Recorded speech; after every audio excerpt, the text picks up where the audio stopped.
Okay, we are live. So for this class, we are going to be doing for the first hour contact management. And then for the second hour, we're going to be doing statistics. Now, in the last class, we finished off with the portal and what that data that the portal generates, what it looks like inside of contact management. So keep that in mind while we're working inside of contact management, because that is one benefit of using it. Okay, so it's really easy to get into contact management. If you haven't made any changes up at the top on your menu, you're going to see contact management is one of these things. Otherwise, what I do is I have a contacts gadget often in front of my home dashboard. Is if I want to go into contacts, I can just click here, and this will bring me into contact management. Now, personally, what I like to do for my contacts gadget, I like to customize this a little bit just so on my dashboard, I can utilize whatever available functionality is there. So I'm going to go to the three dots, and then I'm going to go to settings. And I see a list of things. Now, whenever you see a list of things in like a column, you can decide what you want to include by holding down Control, or if you have a Mac, Command, and clicking or unclicking things. So you may decide what you want to have in these columns in this contacts gadget and click on save. So this, again, this is just a gadget with shortcuts to the functionality. If I wanted to pull up a record, say for Wicked Work, I can click on him. And I mentioned this a lot yesterday if you didn't attend those classes, but pay close attention to your mouse behavior. Your mouse behavior often will tell you things like I have a cursor as the default, but if I hover over something and I get the index finger, this tells me I can click on it. And then there will frequently be help text. So it says edit this contact. So if I click on Wicked Work, this will specifically go into his contact record. Otherwise, if I just want to click on contacts right here, this will bring me into contact management. So you could click on contacts, or you could click on contact management on your menu, or even if you remember from yesterday, use your menu items and do contact management. So it's just personal preference how you want to get into contact management. But now let's take a look at this. Now, I briefly mentioned it earlier in the previous class about activity and this red leader being really blue. So what I mean by that is, a couple years back, Flex decided to do this sort on your contacts based on who was the most active, like with the portal. The portal is becoming a really popular thing. And so the benefit of this is if, say, you have 50 or you have 100 contacts and they are all here, if it sorts by the activity, you can focus on who is the most active. And so what we mean by this is I see red leader, he's really blue right now. And if I saw other ones, like they might be a little bit blue, but it's showing me people who are been logging into the portal. They're clicking on stuff. And so if I go to red leader and I go to activity, in his actual contact record, it's going to show it for the last 30 days. So he was really active yesterday. So that's what that listing activity is. And you're going to see this same blue bar on your FlexMLS Pro app. It shows your contact activity. So really think of it this way. You're working with a client, you've done a couple open houses and you got a little free time. You could pull it up on your phone, or if you're back at the office, see who has been active lately and reach out to them. If you haven't talked to them for a while, go into their activity and take a look at what they are looking at. So in the context of the portal in the last class, what we said is red leader, I met him at Walmart. I set them up with a portal. That's all I've done. And so what I do now is in a couple days, I decide, okay, I'm going to reach out to him. So let me take a look what he's looking at. I see that he's tapped on this one 9 times. He's tapped on it 9 times. So that he means he's probably really interested in that property. So I have a reason now to reach out to them about this property. Say, hey, are you in town? Should I schedule a showing for it? That kind of thing. So that is what the activity is about right here. Again, it's the default sort, and you can always sort on other columns if you'd like. But the default sort is the activity last 7 days. And this is referring to people that are going into the portal and using it. And that is what you want, is you want your clients in the portal, because again, everything they click on, everything they look at gets tracked, but also you can track what they're looking at, meaning if you need some help trying to help them with their search, hey, do they want 3 bedrooms, 4 bedrooms? The expression kind of buyers are liars applies here. They may tell you one thing, but then when you look at what they're actually clicking on and liking, that may provide you more information. Okay, so that's what this activity is. Now, what we're going to do in this hour is we're going to add a contact. I'm going to go through the different options on the screen and how it works. So one of the easiest ways to add a contact is this quick add right up here. Now, if you don't see this bar, just go to advanced, and there is under preferences, show hide quick add. So if it's missing, just go to advanced and go show hide quick add. So this is something I always like to have. Now this bar right here, this is what I call my kitchen counter ad, meaning if I'm working in an open house, I know a lot of people have their computers with them. And so sometimes you'll have like a sign up sheet for open houses to get people's information. Well, if you remember from the portal class, we talked about get an email address so you can sign them up with the portal.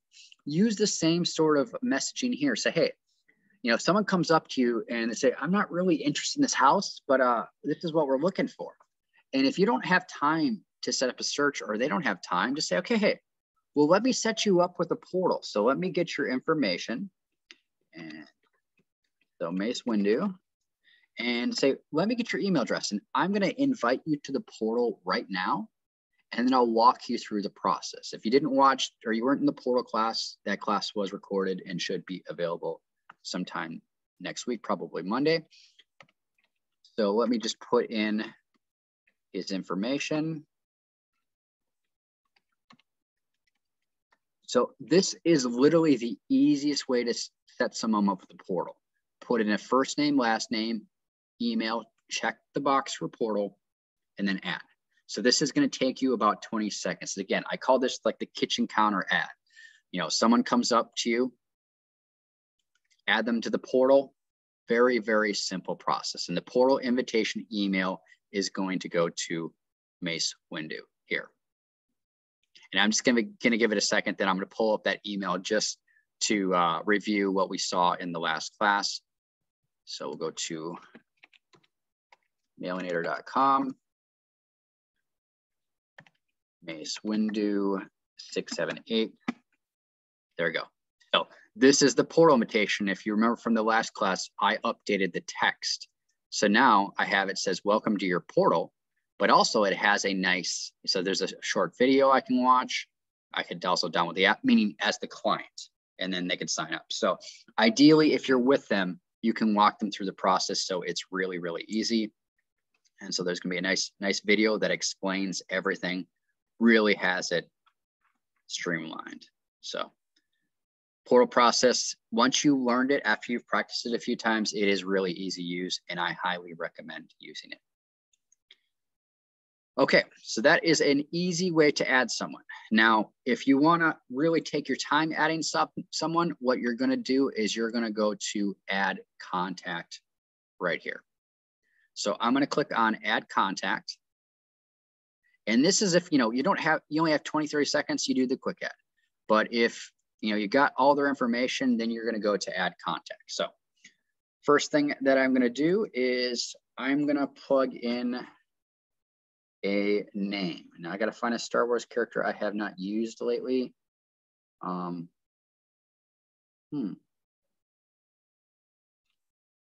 I don't have Obi-Wan there.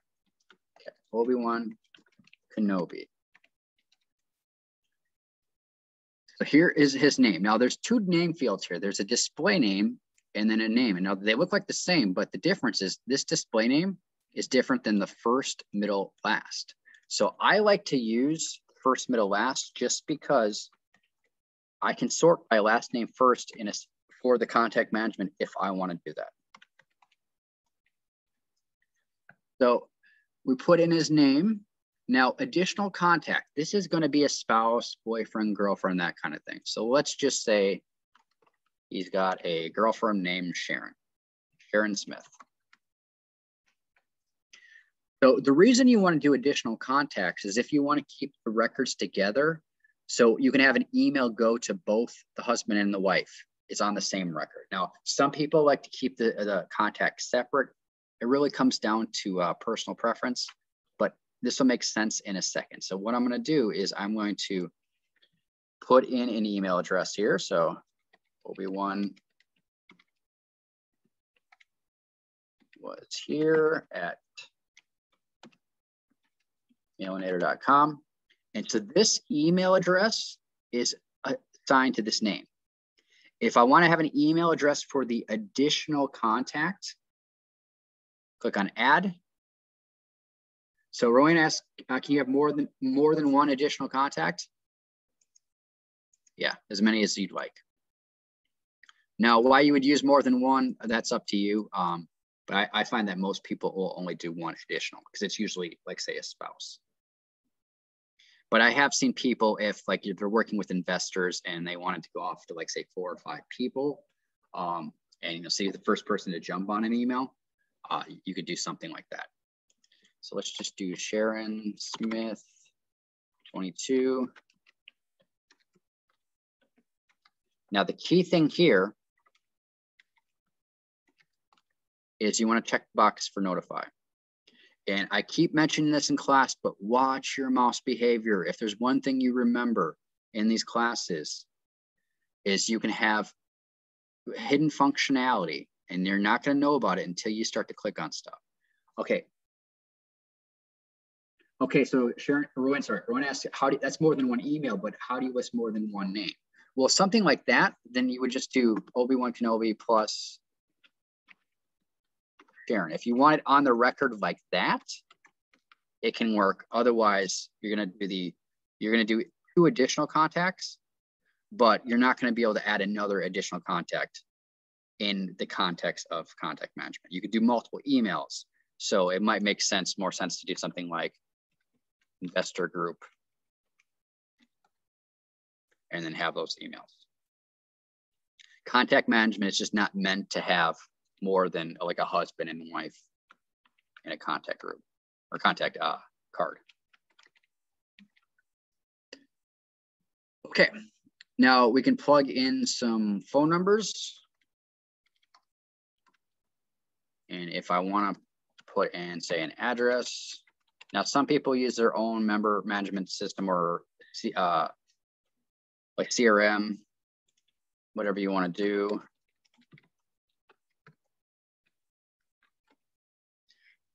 Depends on how much information you want to have here. But the next thing is really important, reverse prospecting. Now, I don't know if it's very common in your board. Some boards use it a lot where others don't use it at all. But I want you to be aware of what it does. And because this is a test account and I don't actually have a listing, I can't demonstrate it. So I want to point out up in help, there's going to be video training. And if I type in reverse, there should be a video that was done actually a couple months ago about reverse prospecting. This will show you everything about reverse prospecting. So let me just sum up what it is. And if you're interested, make sure to watch this video. Again, I can't demonstrate it because this is not a live account. You need an actual listing to run reverse prospecting. So in the context of contact management, the checkbox for reverse prospecting, if you check this box, you're basically saying that Obi-Wan can be reverse prospect. So what is reverse prospecting? Okay, so Chewbacca, this is me, that's my realtor. So let's imagine that Darth Vader is another realtor. And he's got a piece of land that he's just not getting any hits. There's no interest, or say he's got a house and it's just not getting any interest. So what he can do is, and he can reverse prospect. And if you're curious about that, it is a menu item, and I'll open this up into a new tab so I don't lose the work that I'm doing. Again, I can't demonstrate it because there's no listing here. But what reverse prospecting does is it searches the database for all other realtors and their contacts. And if they have a search where this listing would match it, it emails the other realtor. You don't have access to someone else's contacts. But when you run reverse prospecting, you might see 10 different realtors right here that all have a contact with the search saved where that might fit. So reverse prospecting is basically like, okay, there's 10 people. You check the boxes for those 10 people and you send them an email. It says, hey, I have this property that your client might be interested in. And then they, on their end, they can match a contact, which again, that's going to be in that video. I can't demonstrate it here. So it's not something you do for every single listing, and people tend to spam with it. And I know as realtors, you receive a lot of email. So one thing I noticed for the reverse prospecting, when I was an MLS director, one of my members, when he reverse prospect, he'd have an email that the subject said, just a quick minute. So I know automatically, okay, this should be fast. So I click on it, I'm intrigued. And then the message talked about how his property was a bird lover's paradise. And he didn't just take the default message. He actually talked about like why this property was so awesome. So again, whether or not that's used here much or you're interested, that's up to you. For the purposes of contact management, this checkbox right here is just basically saying, hey, do you want this person to be available to reverse prospect? It does not mean the other realtor has access to your client, not at all. They just get notified you as the other realtor have clients where they might be interested in that property. And then they would have to go from there, but you'll never get access to the client. That's not the point. But I just want to make sure everyone realizes what this is. Now, before we continue, I want to point out there is a setting in your general preferences. So I'm going to type in general and then open this up in a new tab again. I don't want to lose the work that I'm doing, so I like doing things in new tabs. And it should be down at the bottom. There is right here, contact management, default for enable reverse prospecting checkbox on add contact. It's no. So that means every time I add a contact, it's unchecked. Whereas if I change it to yes and I save this, after that, every time I add a contact, they're automatically checked. Personal preference, some people find it basically to be spamming. Other people really like it. So however you want to set it up. But again, if you're interested in reverse prospecting, go up to help, FlexMLS, or sorry, video training. Type in reverse prospecting right here. It's an 18-minute video. Will show you step-by-step how it works on both sides. I think it's a cool functionality, but it really comes down to what's common in your market. Okay, let me close this tab so we go back to our original tab. Okay, so there's also a section called no additional info right here. And like, well, no additional. Oh, I can add additional. So I'm going to click on add. And it has things like anniversary, assistant, children. Again, the functionality here allows you to do a lot of stuff, but some people may prefer to use a CRM software, but it is available. So pets, we'll just put in a dog or a cat. And if you want to add any more, you can do so.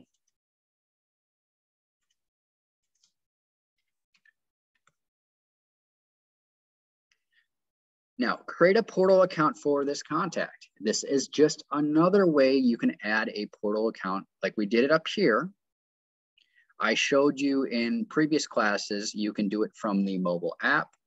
You can do it when you save a search and subscription.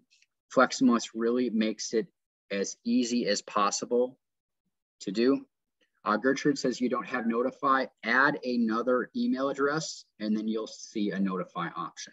That if you don't add something, there's no notify because this is default. It's automatically going there.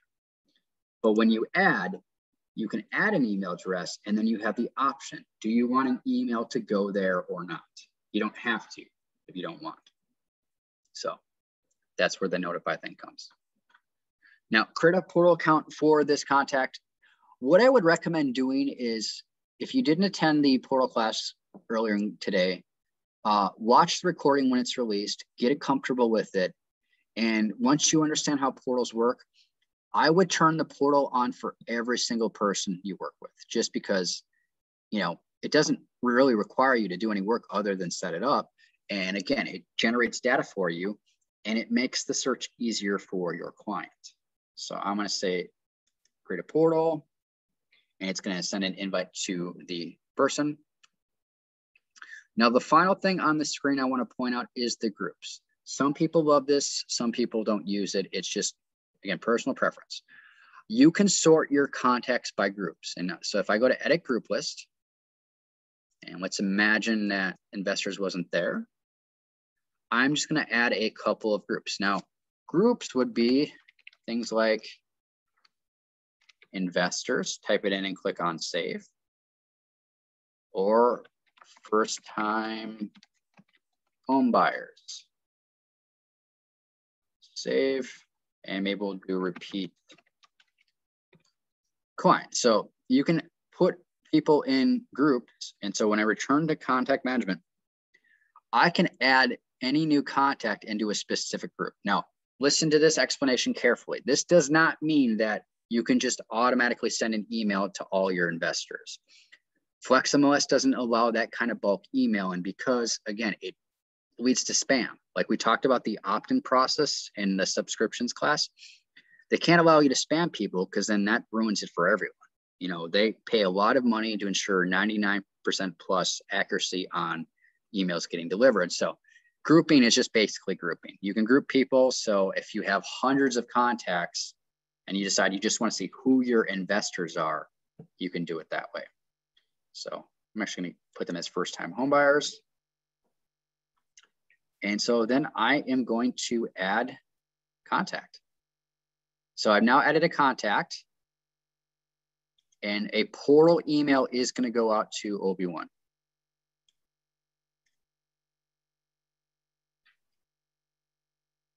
And you see that right there. A portal notification email has been sent. Okay, so I'm going to go to a different contact record and just start going through these things just because there's no data yet in OB1. But before we do that, we see, okay, his birthday's there, any pets, and then there's some other tabs. So we're going to go to Red Leader just because I have some good data there. So again, who is Red Leader? Red Leader is the guy I ran into at Walmart. He came up to me. He saw my realtor name badge. I set him up with the portal. So that's where we're starting from. I set him up with the portal. And I told them, okay, in a couple of days, I'm going to reach out to you. So let me take a look at what you're looking at. So I'm going to go to activity.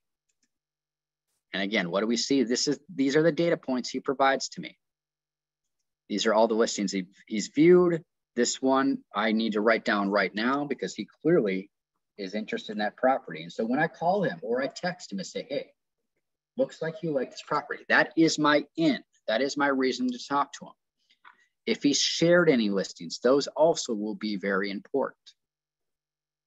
If I have any email activity, I'm going to see the stuff here. But again, I just met the guy. I've literally done nothing with his account. Now, if I go to portal, I want to make sure he's turned on, but I also will see if he's saved anything or if he's hidden anything. And so these, again, are data points for me to reach out to him. So let's imagine that he saved a bunch of stuff. He's hidden some stuff. I take a look at these things and I formulate an idea of what he's looking for. So it looks, you know, everything I see is basically between 300 and 350,000 in Vieira and Rockledge. So I call him up and say, hey, is this what you're looking for? He's like, yeah. So I say, well, let me save a search and set up a subscription, you know, an auto email system to let you know about these new listings and these price changes. It's like, okay. So we're going to do that in the context of his record. Now I can do that from the quick search, like I showed you before, or I could just go to searches and subscriptions. I see nothing here, which makes sense. Because again, I met the guy, I set up the portal, haven't done anything since. Now I know what he likes. So I'm going to add a search from his contact record. So I'm going to go to add. Now I have all my other searches there, but let's create a new quick search. And again, what did I say? We wanted 300 to 350. So 300 to 350. And the areas were Rockledge and Viera. So click on this, hold down Control or FMAC command, and I'll click on Viera, both of the Viera ones. So I have all three of these there. So now we have 11 results. And let me just take a look at the list. What kind of bedrooms and bathrooms are we looking at? Okay, I got 3 beds, 2 baths, basically. So I'll just do 3 beds, 2 baths. Okay, we're down to 8 results. So I'm ready to save this search. And again, I let him do his own searching first. I let him identify what he's looking for, what he's interested in, and then I reached out to him. Whatever order you want to do the search and subscription and the portal, that is up to you. I personally just like this because if you're short on time or, you know, you're in a hurry, whatever, they're in a hurry, it's really easy just to set them up with the portal. And so click on save. Can anyone identify in chat is anyone having issues seeing the screen? My other computer just crapped out, so I don't actually see what I'm doing. I just want to make sure that this is still working. So you can just, okay. Good, awesome, thank you. Okay, so put in a search name, and again, I always like to type in the name of my client and then something to describe in the search. So 300 to 350K. Viera, Rockledge. And whenever you add a search from the contact record, their name is already there. And then so then I'm gonna click on save and add subscription. And we went through this process in the search and subscriptions and portal class. So just gonna do it quickly. We're gonna do ASAP so he gets those emails immediately. And then I can plug in his name and click on save. So now I've saved the search and set up the subscription from his contact record. So all I need to do is go back to return to contact management. And I will now see his name and his subscription, but pay attention. You'll notice it says pending. I see the pending here. And if I go on the contact details, I see pending as well. Now, I send him a subscription, try to set it up earlier today, I believe, but just to verify, remember from our previous class, if you go into the opt-in status report, which is something you should be checking every week, I'll see, okay, how long has he been pending?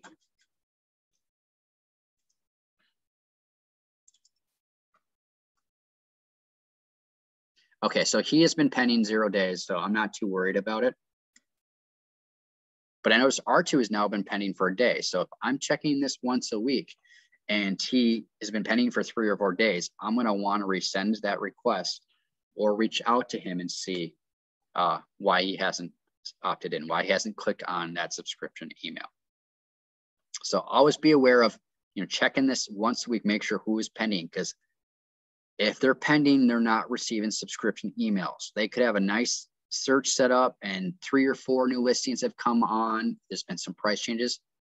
Unless they opt in, they're not getting notified of any of those. So make sure you keep aware of this page. Okay, so what we're just gonna do now is we're basically gonna jump from tab to tab to see what all this information says. So activity, we've seen this. Again, this is for the last 30 days, and you might, count back the days. You may notice he's really active on Saturdays or Wednesdays or something, and maybe time a call when he's active. Okay, Elena says, what if you send a couple invites and only one shows? What? I'm not sure what you're saying, Elena. So if you want to send me an email at MLS Road School with some screenshots and be more specific, I don't know exactly what you're asking there. Okay, so the key thing on this activity screen is the viewed listings. Okay, Elena asked, how can I import my contacts from KV Core? I assume that's some sort of vendor product. You would need something called a CSV file. And I will show you towards the end of the hour where you do import stuff. But it's got to be a CSV, a comma separated value. And you basically are going to have to map what the field in that old product is versus in FlexMLS. It's kind of an arduous process, but you are allowed to import stuff. Okay, so searches and subscriptions. We see the search here and the subscription, but I'm always aware of that pending thing right here. Now, I mentioned in the previous class, if someone purchases something like Red Reader buys a house, don't remove the search, don't remove the subscription. I see that all the time. Just go into the subscription, switch it to once a month, change up the message and say, you know, right here, it's like, here are some listings based on your parameters. Change up the message and say, hey, this is what's going on in your neighborhood. I'm going to send you emails once a month just so you can see. If you have any questions or you have any friends or family members who are looking for a realtor in the area, please let me know. Costs you nothing, takes almost no time, but it's much more likely your client is going to remember who you are, which we know is a problem based on studies. They're happy with the result, but a year or two later, they don't remember your name. So again, don't remove searches, don't remove subscriptions, just change the focus of it. And you can always view the totals if you want to see results. You know, these timestamps, you can always refresh them and see what's going on. Personal preference. Portal. Now, we previewed this earlier on, but this is basically, you want to make the client is turned on. And like with the subscriptions, people, they purchase something, so they turn it off. Like, don't turn it off. It costs you nothing. It requires no work from you. If your client is, even after they purchase, if they want to look at stuff in the portal, that's good, because it's always going to be your portal with your branding. They're going to associate this real estate search with you. And if they have a friend or family member who's looking, they're more likely to reach out to you. But if you want to, you know, look any collections, the last active shows when they're last active. So I don't necessarily need to see subscription emails and see what they're clicking on, because I have portal activity the last time they logged into the portal. But also, we'll go back to our opt-in status report. Again, opening this up into a new tab so I don't lose my work. If you go into someone who's confirmed, you actually get to see the last time they clicked on a subscription email. So I don't bother to look at, you know, I don't make copies. I don't worry about that, because these timestamps actually tell me, are they active? So, okay, so the next one we're going to look at is the messages. Now on messages, if there's any messages back and forth between you and the client through FlexMLS, I find this, because of how prevalent texting has become, this is functionality that's been around for 20 years. There's usually not a lot of messaging back and forth between that, but if there are messages, you can send them through here, or if they've sent you messages, you will see it. Now notes, there are notes and then there are listing notes. These are two different sections. So contact notes, if you need to make notes about a specific contact, this is just going to be inside of FlexMLS. They're not going to have access to this. So something like, don't mention the divorce. I'm just telling this as a joke, but just so you realize, if you need to make notes about names of people, this contact, their house, they have a dog, and so they need ample notice to put the dog away and the kennel, that kind of thing. So these are going to be notes specifically for the contact. Whereas listing notes, these notes are specific to the client and specific listings. So if I go here, I see nothing. So watch very carefully what I'm going to do. This is some functionality a lot of people don't realize is here. I'm going to close this out. And let's just do a quick search.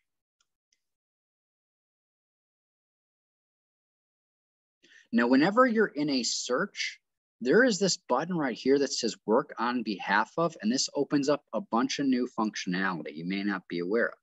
So if I click on this, and I'm going to use Red Leader again,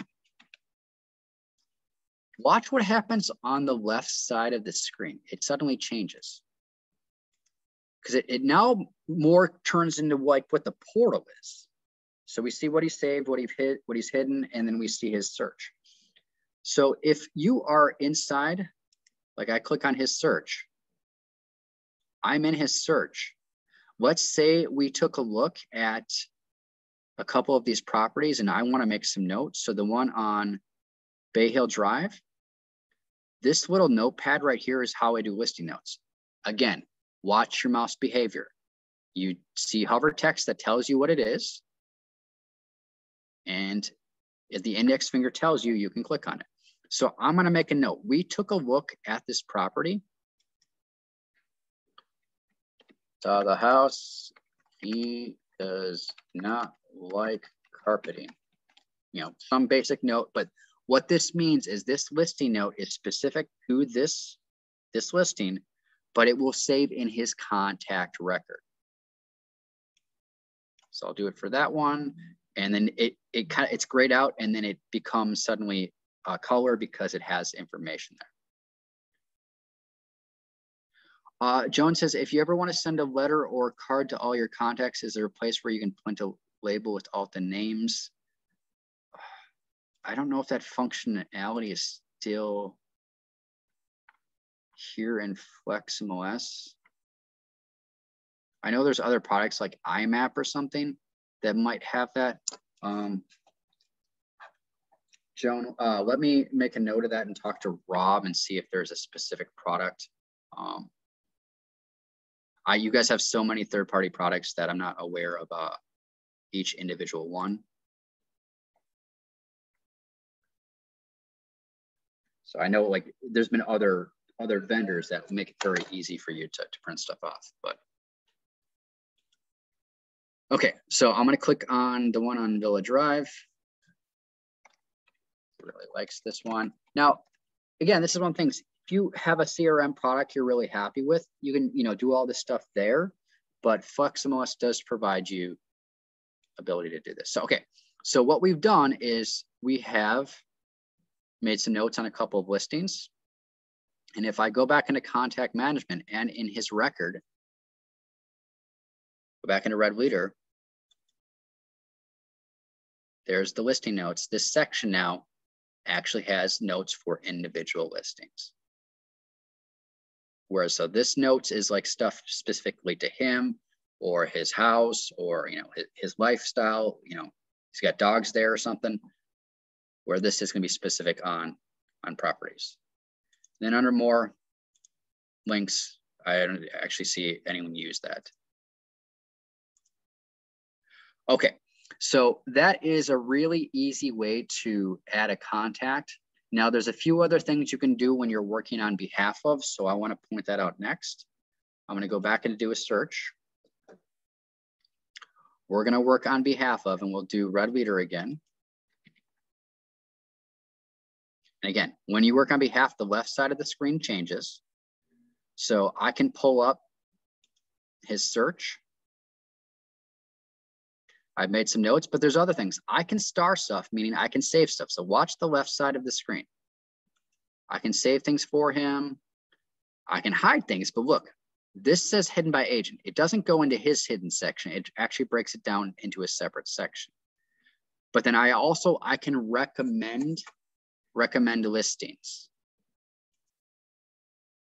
Robert says, does the client see the listings notes? No, he does not. But I will point this out. This is a joke I always tell. I just want to be aware that when you save a search though, and there's a search description, they do see this stuff. So be careful what you put in this box. So there's also a recommended section. And the recommended, I like to do hot sheets for the recommended section. So let me, I just want to open this up into a new tab. Again, I don't like to lose what I'm working on. So let's say you run the hot sheet. And so red leader is looking between, let's say 300 and 345. Well, something pops up on the hot sheet for 350. It's not going to go out in his search because it's not in his parameters. But what I can do is I can either work on behalf of and switch over, or I can do it right here. There's the briefcase, the recommend, put in his name. And this will recommend the listing. So now he has a separate section called recommended. And if he logs into the portal, he's going to see that in that section, he's got a new listing that's been recommended, and he can pull that up. So recommending, again, stuff that's outside the normal search parameters, but it might be a good fit for him. Again, you can star, you can hide, however it is that you want to do. Okay, so we're gonna look at a few other things on contact management, and then we're gonna take our break. So let me go back to contact management. A couple things I wanna point out, advanced. You'll notice that there's a lot of white space here. So if I go into advanced, there's an option to customize the contact list. And when I go into the customize the contact list, I like to add things like, okay, I wanna see what I've recommended to them. I want to see what they've saved, what they've hidden. I also like to see the date created. When did I create this contact? And maybe we'll do hidden by agent as well. And I can use the arrows to move these around if I want. Otherwise, just click on save. So now I have much more use of that white space. And let me just refresh that.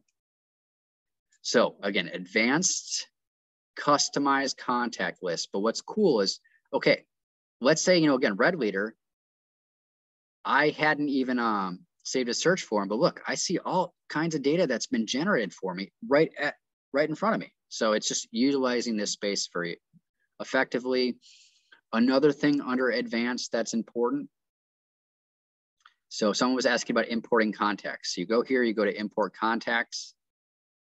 You need to have a CSV file, and then you upload the file, but it's going to have you, okay, which column is the first name or the name in the old program?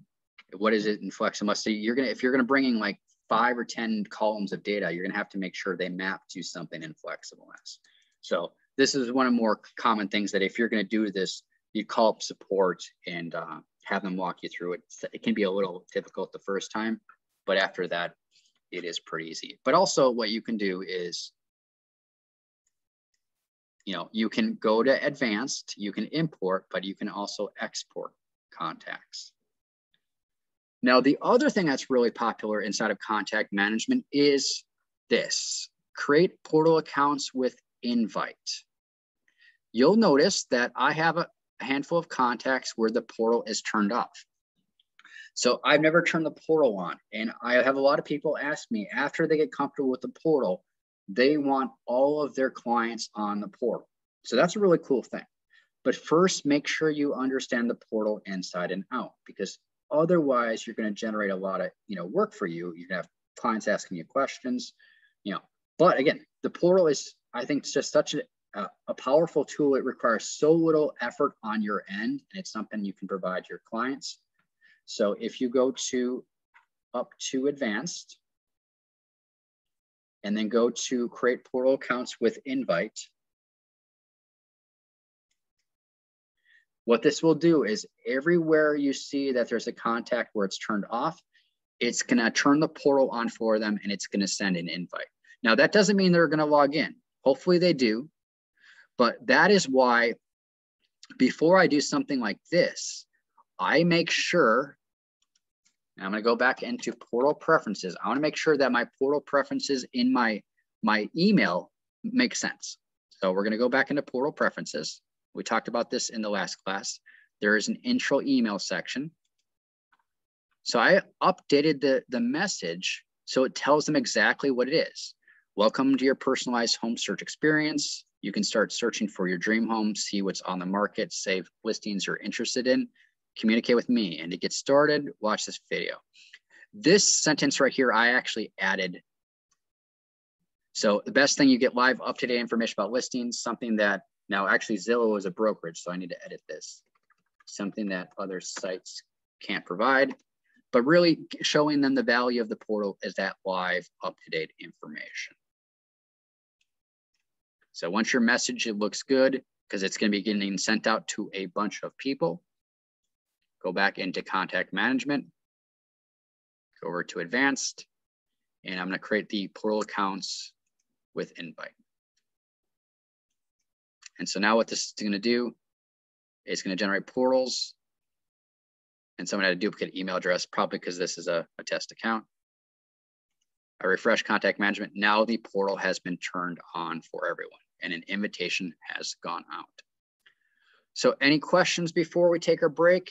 Contact management is pretty straightforward, but I really like to teach it in the context of, especially if you get people on portals, they're going to generate data for you that will help you, last match, any listings, stuff you recommended, or anything that they've saved.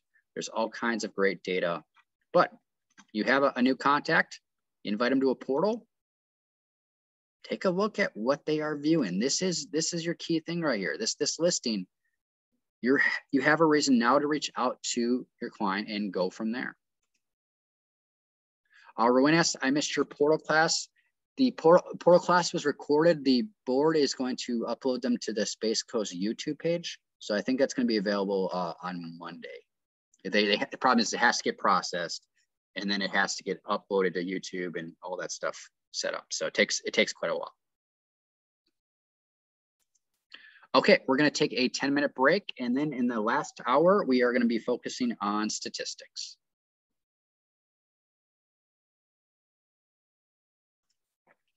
Okay, so for this hour, what we're going to do is we are going to focus on statistics.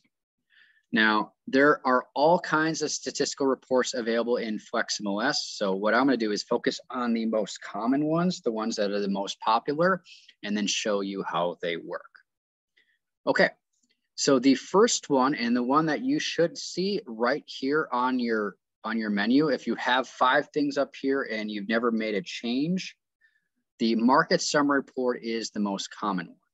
Now, before I go to that, I want to basically show you that the market summary report is basically like a more useful version than your market stats dashboard. So if I go to market stats, and we talked about this in the class yesterday, in the bootcamp class, you have different gadgets, and I'll show you really quickly how you can add a market stats dashboard. It's very simple. If you're anywhere in FlexMLS and you're on the dashboard, go to customize, go to add dashboards,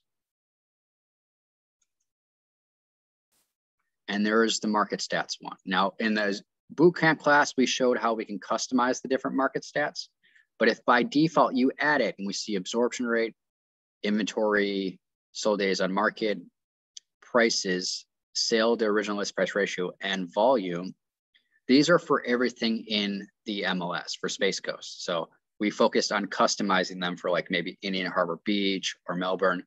So these are cool to look at, but this isn't meant for printing. This is just kind of something that's visual. Whereas the market summary report has these gadgets and some additional information. So I'm going to click on market summary, or if you're a fan of typing things into the quick launch like I am, we're going to do market summary right here.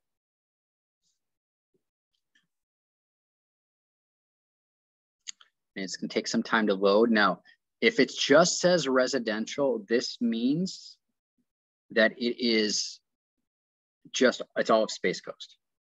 So we have, first thing that jumps out to me is number of listings. Look at the inventory. Last year, 4,024. This year, 1,671. So the inventory drop is just insane. And so the sales have gone up, but there's not a lot of inventory. Now the prices, and what's really cool about these gadgets is if you hover over a data point, it'll actually give you the value. So a year ago, we started at 280. Now we're at 299. So it's a bump up. It's not a crazy bump like some places I've seen where it's like, 30% over the last year. And remember your mouse behavior. I would have no idea that I could actually uncheck these if I didn't see that my index finger is now telling me, hey, you can click on this or you can remove it. So if I just want sold median sale price, there we go.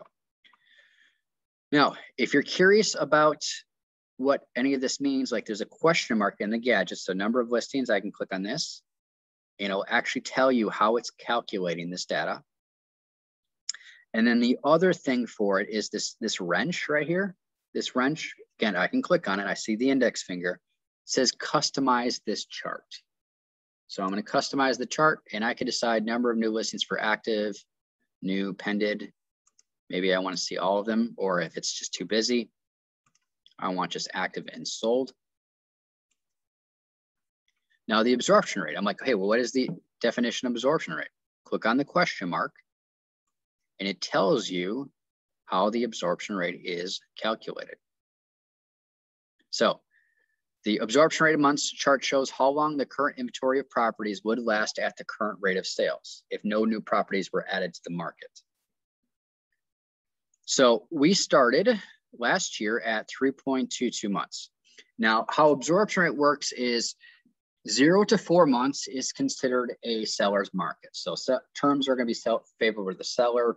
They're more likely to get the money that they want. Whereas 4 to 5 months is considered a neutral market. And then 5 months and above is a seller's market. So we had a decent seller's market last year. And then with COVID, a lot of the panic buying, I'm seeing this all over the country. We see it drop down to 1.19 months. And this actually is not that bad. I've seen some places where it's half a month. So, but clearly a trend. And then the sold to list ratio, I see there is a wrench. So it tells me, okay, I can customize this chart. So maybe I want sales original list price and also sale to list price. There's always going to be a difference, but the same type of trend. We see the legend right down here. So what this is telling me is, people are getting much closer to what they're asking. So what you were seeing a year ago is the market was wasn't as hot. And then, it became just crazy with the COVID buying. And so what you tend to see now is a lot of absorption rates going down. Sold to list ratios are going up and days on market are going down. So the days on market a lot of times tends to be more cyclical, especially in places like Florida, where if it's really hot, people aren't looking for houses, but when it's nice outside because it's December somewhere else. So a lot of times you will see some cyclical behavior here. But again, we see the wrench. So if CDOM is cumulative days on market. So that includes if there's multiple realtors, versus DOM would be just the same realtor. So whatever you want to do, I find most people use CDOM. And then price volume, again, question mark if I'm curious about how all of this is defined. And then the wrench will allow me to decide what I want. So we see volume for active is dropping just because there's not enough houses to put on the market right now. That doesn't tell me, there's less sales, because, the market's slowing down. It's just because there's not enough houses to put on, so it's dropping. So these six gadgets right here, these 6 graphs is basically what you see on the market summary, or sorry, not the market summary, the market stats dashboard, but this is more for playing around with it. And you'll notice that you have options like customize, email, print, and advanced. And we'll cover these in a little bit. Now, the section I really like on the market summary report is this right here, the summary statistics. So we're going to get to see last year versus this year. Now, the reason it's showing March is because April's not over yet. So tomorrow will be May 1st, then we will see the numbers for April. So that needs a full month to calculate the numbers. But we see the absorption rate last year, 3.14. Now it's 1.19, a drop of 62%. And then so you have year to date, and then year to date for 2020 and 2021, and also the change there. And the biggest reason I like the market summary report is because you have so many stats, so many different reports, it gives you median prices. And I really like median prices for this reason. Look at the average price, 460 versus the median price is 299. There's a huge difference. And so the average list price, it's jumped quite a bit. This could be because of new construction, and that's why it's gone up 15% versus the median's only 4%.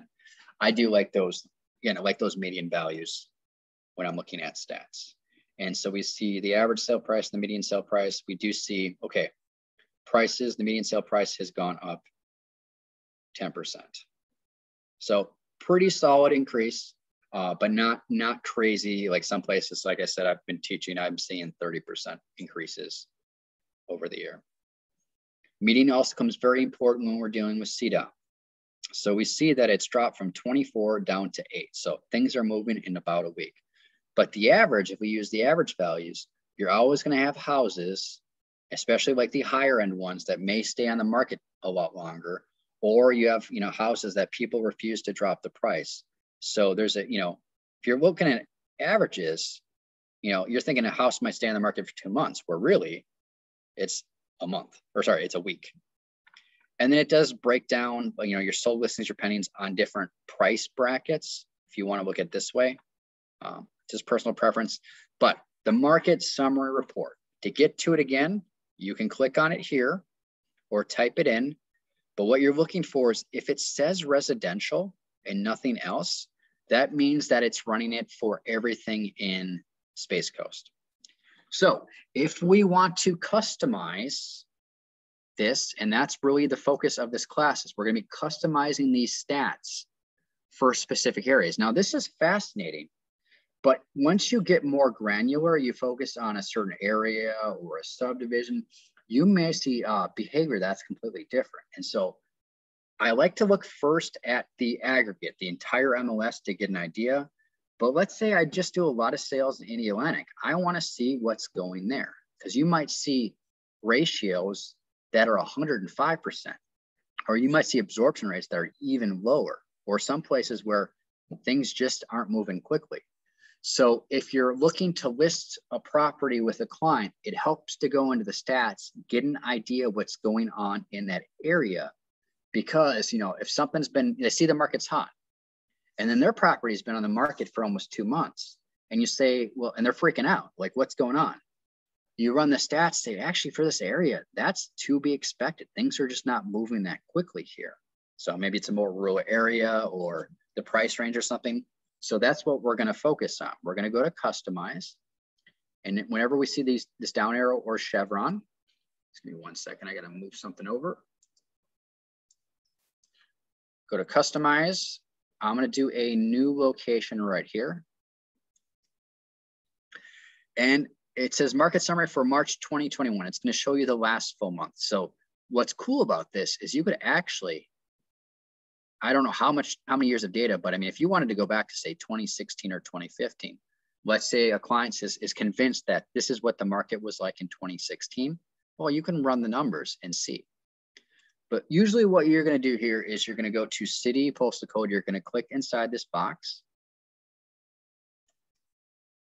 and pay close attention to this explanation. When I click inside this box, I see a bunch of options. These aren't the only options. People get really confused. So what you can do is you can just start typing in what you're looking for, and you're often not going to, because you have so many subdivisions and those tend to be the first things that pop up, you're not going to necessarily find it. So did I spell India? There we go. So I started typing India-Atlantic or India-Atlantic, and I'm looking for city.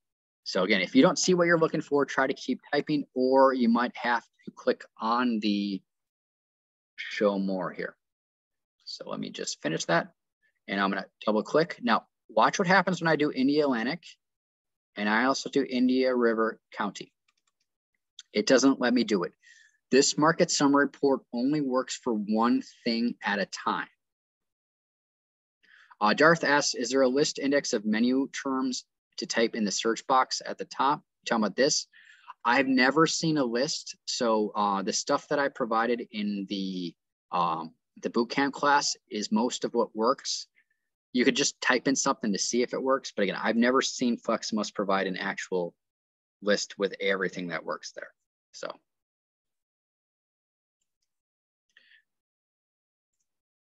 So again, the type in one thing. Now, this could be a city, this could be an area, this could be a zip code. If you want to include something that has multiple subdivisions, draw a map shape. We talked about that yesterday in the advanced mapping. Draw a map shape around multiple subdivisions or something and call it something. And then you can find it here in your overlays. So I think I called something the Palm. You know, it's like the OC, so it's covering up like, or encompassing like 6 or 7 different subdivisions. It's a hotspot, completely making up like there's, breweries and dog parks. It's the hip place to be. So this poem right here actually goes across like 6 or 7 subdivisions. So you can draw a map shape because you can only do one thing. So if that one thing needs to include multiple locations, draw a map shape. We're just going to do India Atlantic. And again, I can go back as many days as I'd like. And you do have also an option to run it in other MLSs in your data share, Daytona Beach and Northeast Florida. But you can only run one MLS at a time. So now I'm going to run this for India Atlantic.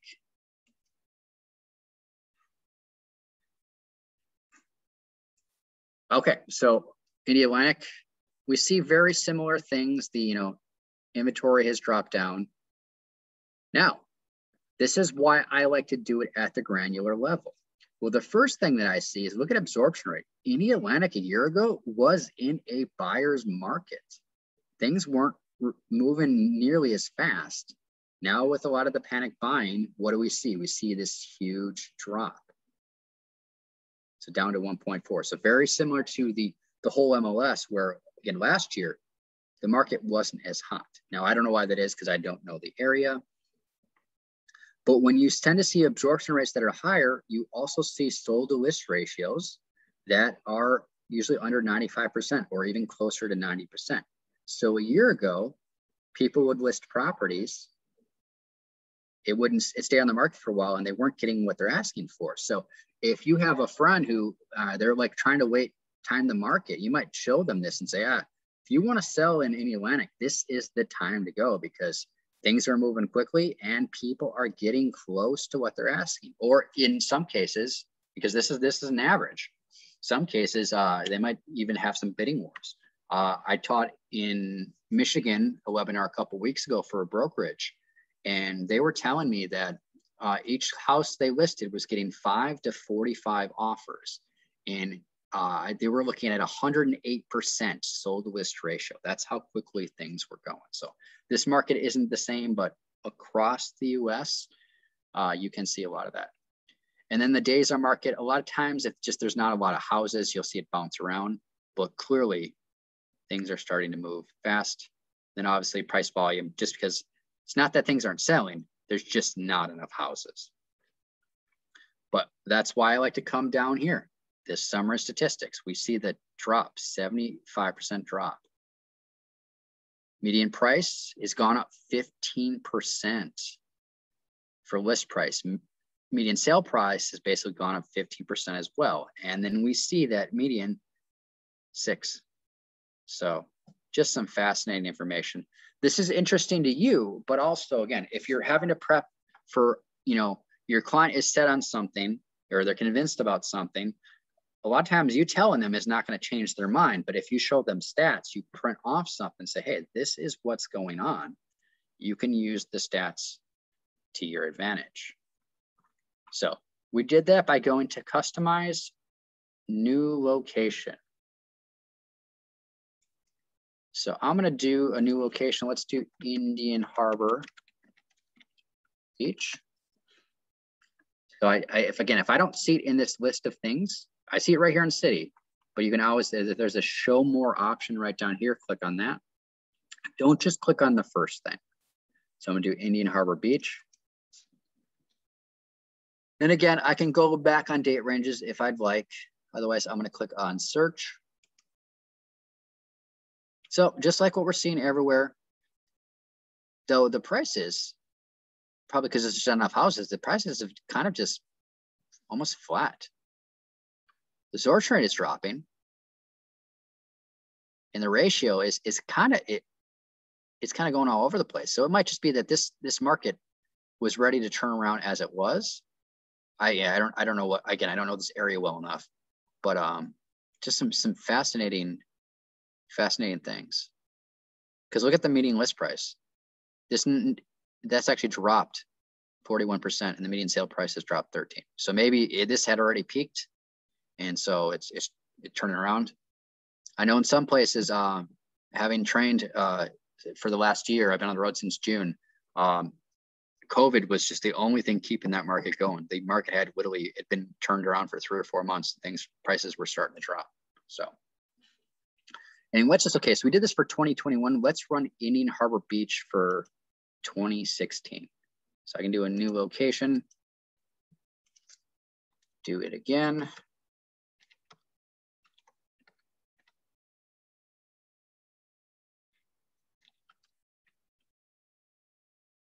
This time I'm gonna go for 2016, and let's actually do it December. So it's the full year of 2016, and let's see what it looked like back then. Okay, so the market, in a lot of places, you'd be seeing 7-8% or 7 or 8 months for absorption rate. Where here, it's just kind of all over the place. But just some fascinating look at the data. So customize, if you need to do a new location, you do so. The next thing that you can do though is previous locations. So every time you run this, it actually keeps track of it. So we see it and it keeps track of the date. So you'll notice there's a bunch that say October 2018 and February 2018, because these are classes that I taught in person here. I drove up from Miami Beach, and so I haven't run it since then. So it keeps the last date. So if you want to, run something again, just change the date to the last full month. Obviously, I can't run it for April 2021 because April's not complete, but tomorrow I would be able to do that. And if you find that you're doing a lot of the same locations, just star them. And it's actually gonna delete from this screen, and it's gonna go to your favorite section, which is right here. Go to customize, favorite locations. And here are all my favorites. And again, the last time I ran it, let's run it for Satellite Beach. I used to live there, and I was just there the other day. Really like that town. So we'll do March, again, last full month, 2021.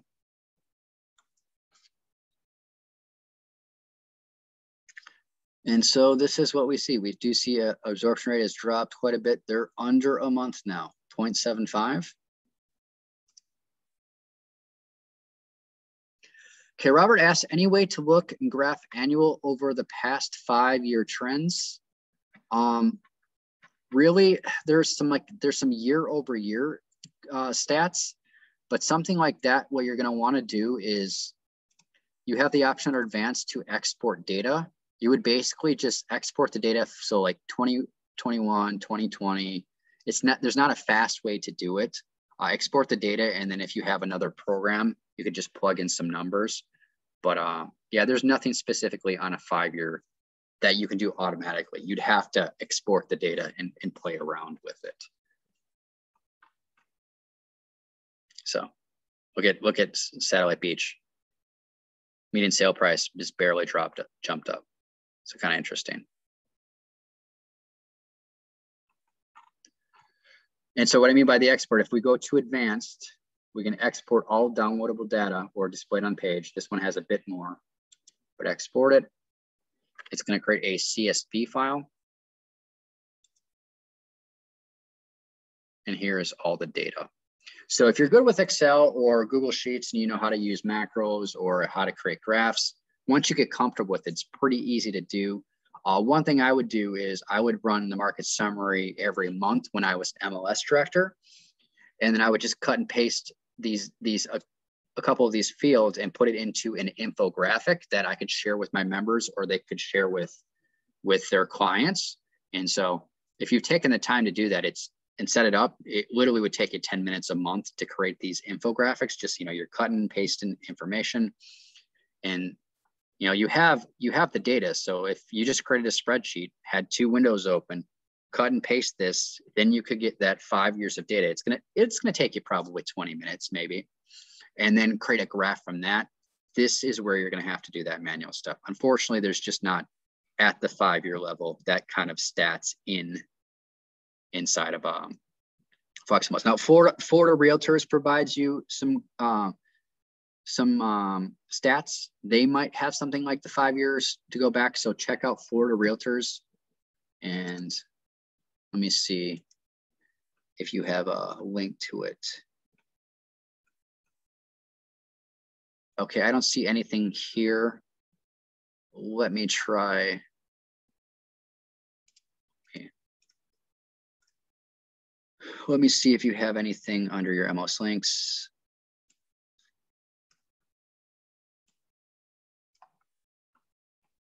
Florida Realtors, okay, you go here. Otherwise, on your Space Coast website, there might be a link somewhere that has, I know some boards actually provide a link to those individual stats reports. I'm just not sure how you're set up here. But that would be a good question for the MLS staff here. Rob should know the answer to that.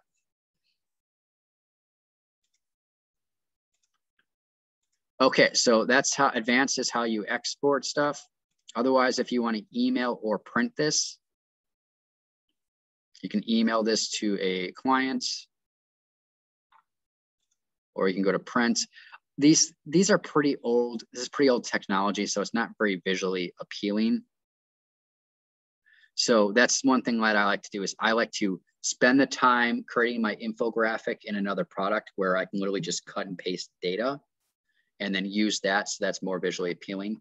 But I mean, this looks decent enough. You can print this off if you want to provide it.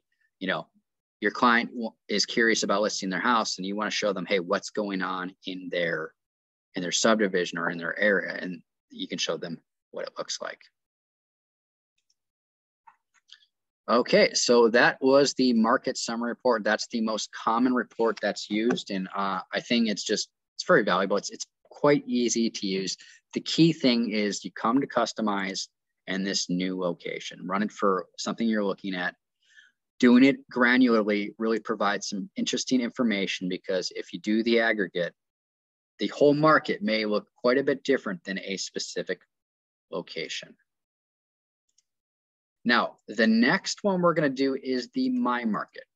So, key thing to remember, market summary has a location. So you might write this down. Market summary has a location, whereas My Market has a search. So for the My Market to work, you need to save a search for. So we're going to go to My Market.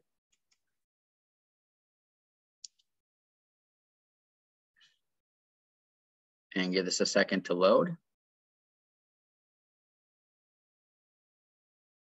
Now the My Market has a bunch of different options. You have inventory, sold days on market versus units, sold days on market versus sold price, volume and average priced, and hot sheet price change trends. So let's look at this as the aggregate. So right now it says property type residential. So this is everything in Space Coast. So we see it in a graphical format, but also we see, so look at that months of inventory. Look at it drop. So in this one actually will go back 2 years. And I do want to point out before I forget, the market summary one, I meant to show you this. The market summary one doesn't have 5 years of data, but Robert, thank you for asking that. I now just remember this. It doesn't have 5 years of data, but if you go to customize, okay, not here.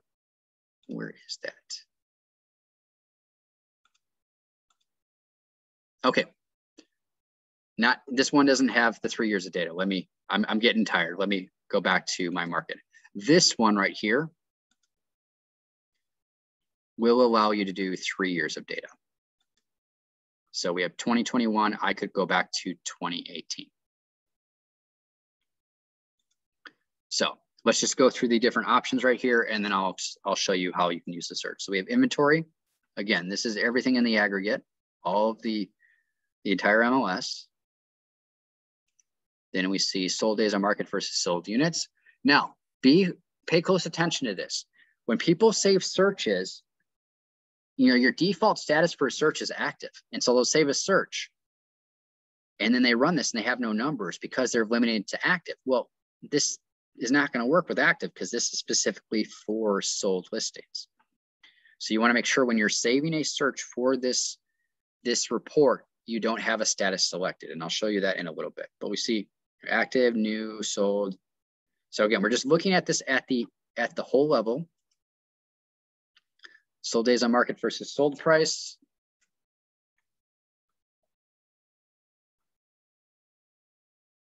And so sold volume, sold price, sold days on market, sold days on market.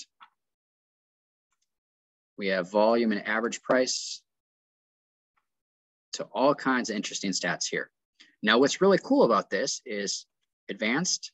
We can export the data and we can run this for 3 years. So Robert, you were asking about 5 years. If you ran this twice for 2 3-year periods, you get 6 years of data. So that could really save you a lot of time. I'll show you that in a little bit.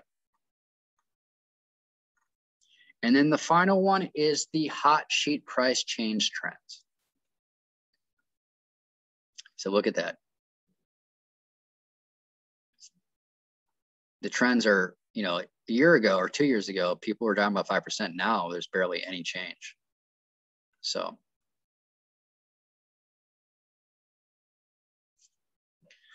what we're going to do now is we are going to save a search. Now, you'll notice that I have a quick search. I could do a quick search, but I personally like to save a search and then have that available for this, my market. So what I'm going to do is I'm just going to start a search. Let's do, let's just do area of 213.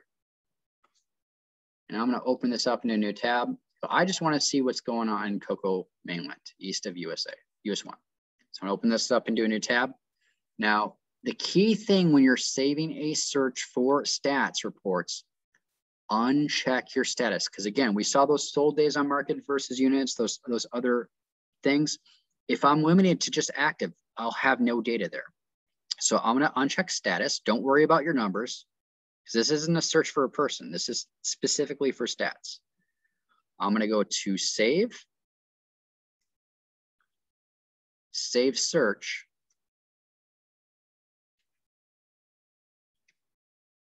And then I'm going to go type in residential area 213 residential. And then whenever I'm saving searches for stats, I always finish my search name with stat, because that tells me no status is selected.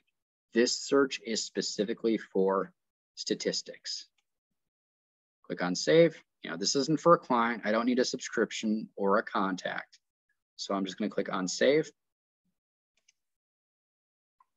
And because I saved the search after I ran the market report, I just need to refresh this because it won't have it available. So let's do my market. And then we're going to go to customize. I'm going to pull up that save search.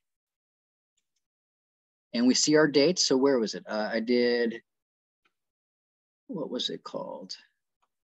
Area 213 residential stats. And then let's go back to April 2018. So I can actually go back 36 months. So well, let me do March. Click on search. Now I have stats for 3 years. So it's not the 5 years, but let's start from the top. We'll do inventory. So this is the data about the inventory in area 213. Now, pay close attention to this. I told you in the market summary report, you can only select one thing. And that would be like area 213. Or you could draw a map shape that could include multiple things. But because this is a saved search, you can select as many things as you'd like. So if you want to group 3 or 4 areas that are right next to each other, that's not a problem. Just save them with all of them selected. The key thing being, again, don't save a status. Have these status unchecked. So we now see a 3-year period from March 2018 showing all the months of inventory. So quite a bit. And if you have, you export this and you know how to make graphs in Excel or Google Sheets, you're going to get a nice visual representation of this if you don't like you looking at what is right here. Let's do inventory. Let's do sold days on market versus units. Again, if you see nothing here, it's because you'll see something like status of active. You're saving a search where you're limiting your results. Get some interesting information. And if you don't want to see any specific stuff, again, watch your mouse behavior. It's going to tell you something. That cursor becomes an index finger. Oh, I can click on it. Sold days on market versus sold price. That's some nice data. Volume and average price. Now this one has all kinds of data here. But the thing I don't like about it is the average values. That's why I really do like the market summary, because it's got those median values.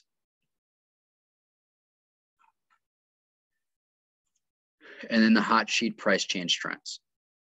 Now, what I really like this one is if you have a client that is resistant to drop the price on their house, what you could do is you could save a search for like their area, their subdivision, whatever makes sense geographically, maybe a 1 mile radius around the house, like you would do a CMA, save that search, remember no status selected, run it. And you could say, okay, well, these are the trends for the dropping prices in your neighborhood. And you might see that it says -3%, -4%. Why don't we jump for the average? Well, we'll drop it 3% because that is what the average price drop has been in this area. So, they're hesitant to drop the price. Use stats to back up your argument. So now in this area, we're actually seeing some price changes. It's dropping. But when we looked at the aggregate, it was actually basically flatlined. It was 0. So that's why I like to run this stuff at a granular level, because you can find more usable data. So customize, you can do a quick search on the fly. I always like to save searches because I find I'll probably run it again. So save the search. And then now if that area 213, we went back 3 years to 2018. Well, what if I do 2018 for March, and then I'm going to go back to 2015. So I can go 3-year periods. I'll do this March. And now you're going to have 6 years of data. So let's do the volume and average price. That one's got a lot of stats on it. There we go.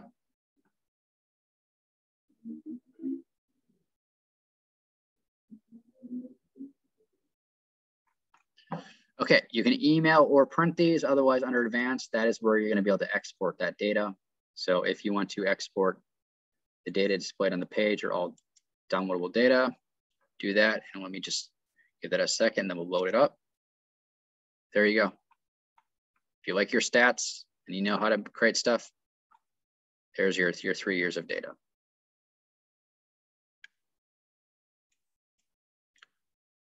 Okay, I got a couple more reports I want to take a look at. So the market summary, again, has a location. This location can be a shape that includes multiple things.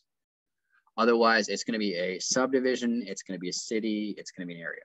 Whereas the My Market has a search. This search can include multiple things, but it also does have some different stats. So I tend to be a bigger fan of the market summary, drawing map shapes that include multiple things so I can get the stats that I'm looking for. Now, the next one we're going to look at is the summary statistics. And if I were to type in INV for inventory and production, this is a section of stats. So you go to inventory and production and you'll see, again, there's a bunch of stat reports. If you're curious on what the data it gives you back, just click on the sample. So if I do like yearly market comparison, it'll show me what the stats are that it provides you. But I'm going to do summary statistics. This is a really, really common stat report. So do summary statistics, and then let's see, I'm going to do residential. And maybe I just want to see what's going on. I mean, I could do the entire MLS, or maybe I just want to see what's going on in Cocoa Beach. And we'll run it for the first quarter. 1/1/2021. Then 3/31/2021. Key thing here is not member, MLS. You want to run it for the entire MLS, not just your stuff. So do MLS, click on next. And so it's just basic numbers. So we see what's sold, you know, new, pending. This does have median prices. That's why I like this summary stats, and I like market summary, because I just, from teaching, those averages and medians can be so different, and it gives people the wrong idea. And so we see sold price to list price, or sold price to original list price, and you can print this off if you'd like. So these are the stats for Cocoa Beach. And then let's run it. Okay, I should be able to go back a couple times. There we go.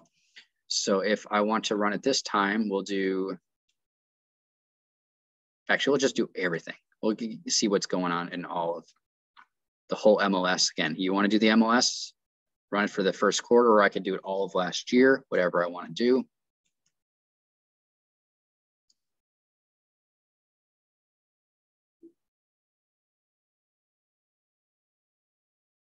And so it's interesting to look at this, but again, I like to break it down more at a granular level, because you really can see trends differently once you start looking at with a more narrow focus. Okay, and then the final stat report that everyone loves to run is, it's an inventory and production, so INV. Otherwise, you know, if you're menu items, I always use the quick launch because I find it's faster. But if you go into the statistics section, you know, there's a market sum report. You have a my production report as well, which you have a quick view. I never run this one just because you have a year to date. I don't have stats because this is a test account, and this one is so self-explanatory. You literally just click on it and it runs it, and you can export the data. So again, quick view or yearly, member year to date. That's under your statistics section. That's self-explanatory. The inventory reduction and then the market trends, these are the two groups of reports. So if you go to market trends, you see a bunch of different stuff.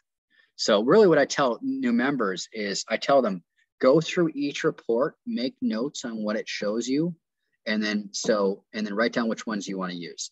The reason there's so many reports is FlexMLS converted a lot of MLSs from other products, other vendors. And so when they converted them, they said, hey, we have this report in our old system. We want to see the same thing in our new system. And so they would create a port to, you know, the same type of report. So there's a lot of overlap on the reports. So people see all the reports, they get overwhelmed. Just look at the samples or run it, see what data gets generated, and you might end up finding just 3 or 4 reports that's all you need. And the purpose of this statistics hour is I show you what are the most common, what are the most popular ones, if you want to start with something. So we'll do inventory production again. This is where find one of the most popular reports, and it's saturation analysis. Now, the reason this is so popular is this is the ranking report. So I'm going to go to saturation analysis. I'm going to keep everything selected. Go down to the bottom, and this is the key thing here. Market share. Just like in the summary statistics, I wanted MLS, I want market share. And so what I'm going to do, so Just do all the associations. I'm going to run this for beginning of the year. Let's see for the first quarter who had the most sales. So again, I'm going to keep everything selected if I want. Otherwise, if I'm just interested in residential, I could do residential. And when we see a list like this, remember, hold down Control, or if you have a Mac, you can select multiple things. So let's just keep with the residential. I want all areas. I want to see who the top producing agents are.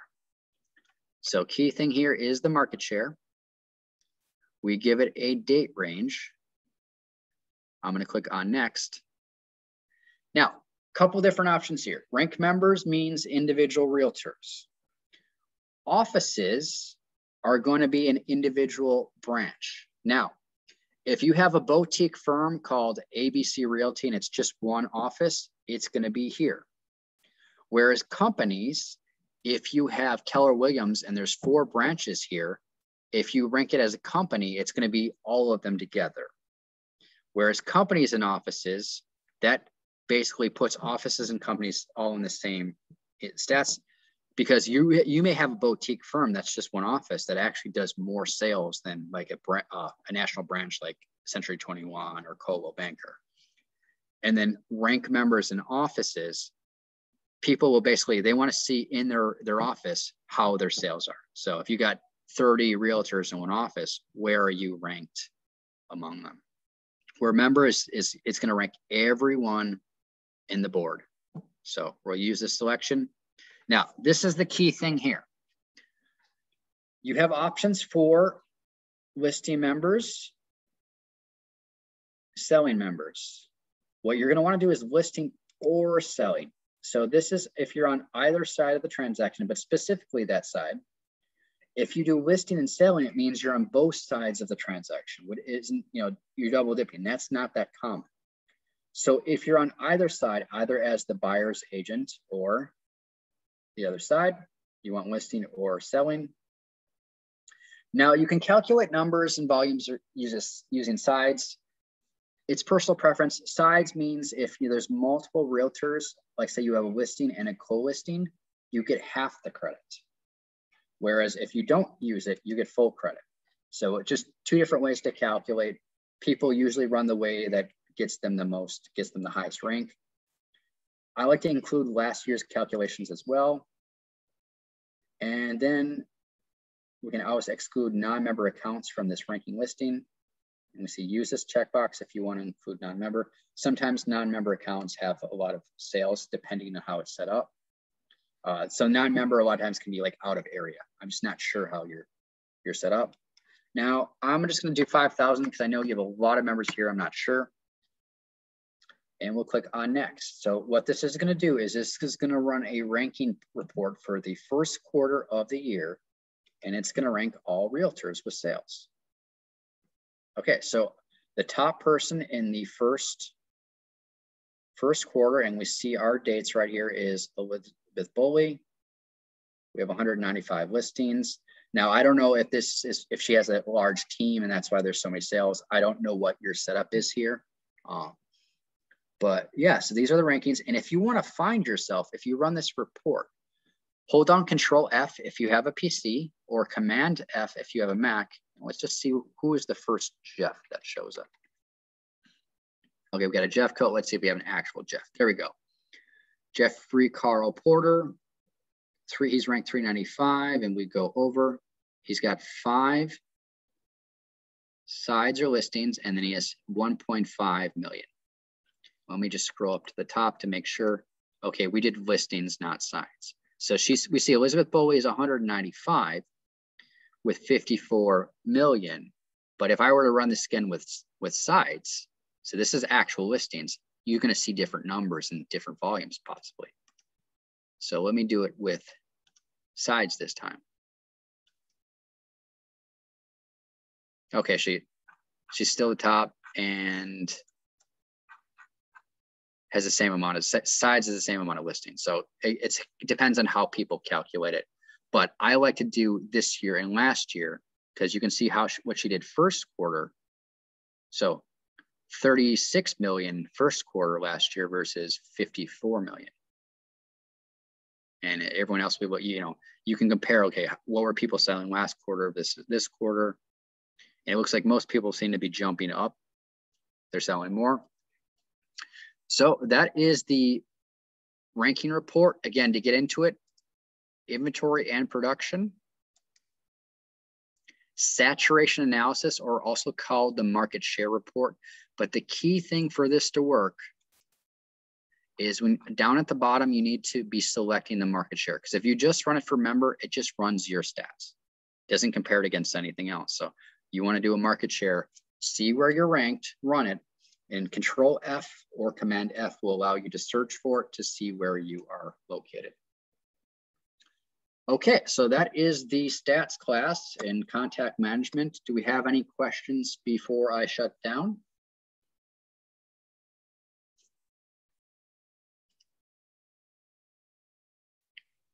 Okay, so we have recorded 10 hours of training in the last 2 days. They're recorded. They're going to be posted on the Space Coast YouTube page next week, probably on Monday or Tuesday, because it's a lot of processing. YouTube takes quite a while. I hope you found these helpful. Please let the board know if you enjoyed the trainings. And if you have any questions for me, mlsroadschool@gmail.com. Otherwise, Rob is awesome. He's a great great resource for you guys. You have an excellent MLS director. Yeah, so I want to thank you for joining us. I hope you didn't get too bored of me and my voice. I can't stand to listen to myself train, so it's just kind of funny. But I hope it was helpful, and have a wonderful day.